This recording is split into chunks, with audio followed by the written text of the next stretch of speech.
나눔가족 여러분, 여섯째 인 이후에 잠시의 막간극이 지나가고 드디어 일곱째 인이 봉인이 되어집니다. 막간극에서 요한이 본 모습은 하늘에 있는 하나님의 백성들의 모습이었죠. 일곱째 인을 떼실 때에 하늘이 반시간쯤 고요 속으로 들어갑니다. 이 하늘의 고요, 하늘의 침묵은 무엇을 의미하는 것일까요?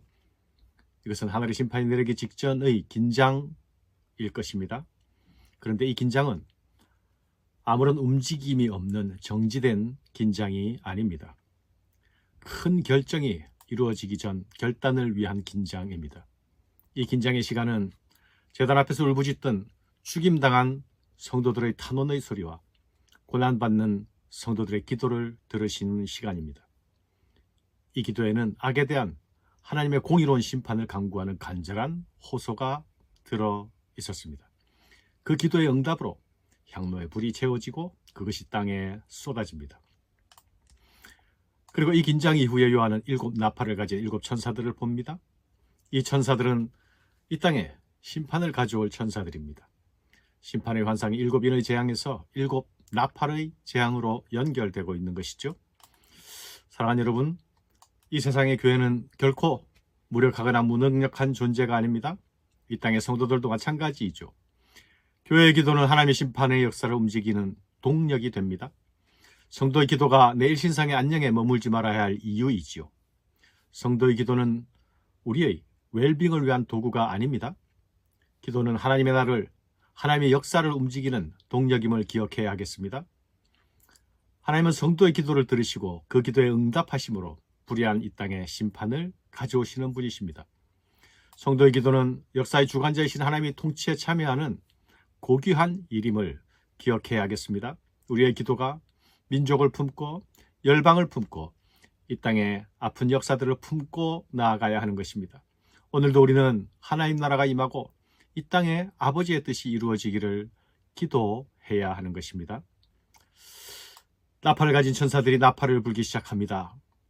나팔은 전쟁을 개시하는 사인으로 사용되는 도구였죠. 에스겔 33장에서는 회개를 촉구하는 파수꾼의 나팔이 등장합니다. 일곱 나팔은 하나님의 심판에 대한 경고의 나팔이죠. 이 경고의 나팔은 세상을 향해 가던 길을 멈추고 어린 양을 따르도록 촉구하는 하나님의 경고의 소리인 것입니다. 첫째 네 나팔의 심판은 첫 번째 네 나팔의 심판은 출애굽기의 열 재앙을 떠올리게 합니다. 하나님의 심판이 자연 질서를 흔들고 있음을 보여주죠. 출애굽기의 재앙은 단순한 자연재해가 아니었지 않습니까? 그것은 하나님의 심판이었죠. 마찬가지로 나팔 심판도 하나님을 믿지 않는 자들을 의지하던 모든 것들을 하나님은 흔들어 심판하십니다. 이 심판은 종말의 심판이 이미 시작되고 있으며 앞으로 더 확장될 것을 의미하기도 합니다. 인간의 탐욕과 죄로 인해서 피조물들도 신음하고 있음을 로마서 8장에서는 밝히고 있죠. 이 피조물들의 신음은 하나님께서 자연을 통해 촉구하시는 회개의 경고이기도 합니다. 그러므로 교회는 창조세계의 질서에 대해서 관심을 가져야 합니다. 자연 재앙 속에서도 교회는 회개와 구원의 메시지를 세상에 전해야 합니다. 넷째 나팔이 끝난 뒤에 요한은 하늘을 나는 독수리를 보게 됩니다. 이 독수리는 큰 소리로 땅에 있는 자들을 향해서 화를 외치죠. 이는 남아있는 마지막 4개의 나팔 심판이 이전보다 더욱 혹독하고 파괴적인 심판이 될 것을 예고합니다. 이 화를 당할 자들이 누구입니까? 바로 이 땅에 거하는 자들이죠. 회개치 않고 하나님의 통치에 반대하는 악한 자들이죠. 독수리의 외침은 교회가 세상을 향해 외쳐야 할 심판의 메시지를 되새기게 합니다.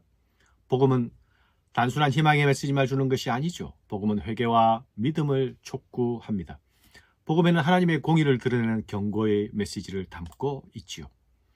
교회는 이 시대 가운데서 마지막 심판을 선포하는 나팔 소리로서 하나님의 공의를 증언하는 그 사명을 충실히 감당해야 합니다. 사랑하는 여러분, 오늘 말씀은 이 땅의 성도와 하늘 보좌와의 연결고리가 무엇으로 연결되고 있는지를 보여주고 있습니다.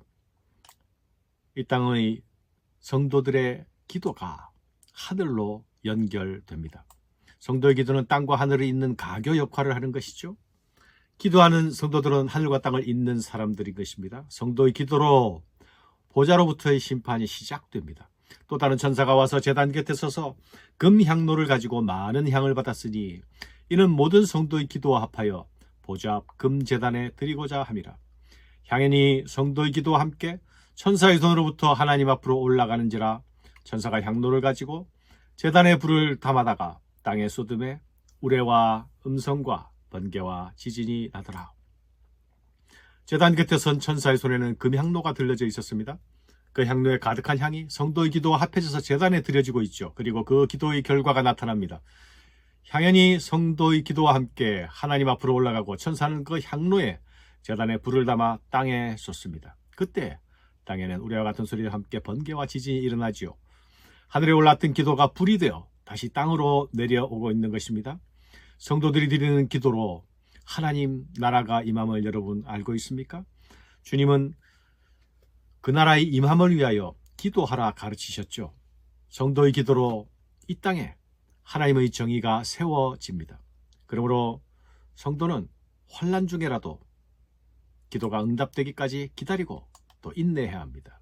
인내하면서 기도해야 합니다. 하나님께서 요한에게 이 사실을 보여주시는 것은 캄캄한 현실 속에서도 좌절하거나 실망하지 말라는 격려와 위로입니다. 현실이 개선될 가능성이 보이지 않는다고 기도를 멈추어서는 안 된다는 것입니다. 인내와 참음이 결코 헛되지 않을 것이니 인내로 참음으로 기도하라는 것입니다. 하나님 나라는 그렇게 고대하며 기다리는 자들에게 기어코 실현될 것입니다. 사랑하는 여러분, 우리는 그 나라의 임함을 위하여 기도하고 있습니까? 그 나라가 임할 때까지 인내를 각오하고 있습니까? 마지막 때는 억울한 민원을 들어주기까지 결코 물러서지 않고 끈질기게 요구하던 과부의 기도가 필요한 때임을 기억해야겠습니다. 주님께서는 그 말씀을 하실 때에 인자가 올 때의 믿음을 보겠느냐 말씀하셨죠. 요한의 편지를 받던 1세기 성도들의 대답은 아멘 주 예수여 오시옵소서였습니다. 이 대답이 오늘 우리의 대답이 되어야 하겠습니다. 감사합니다.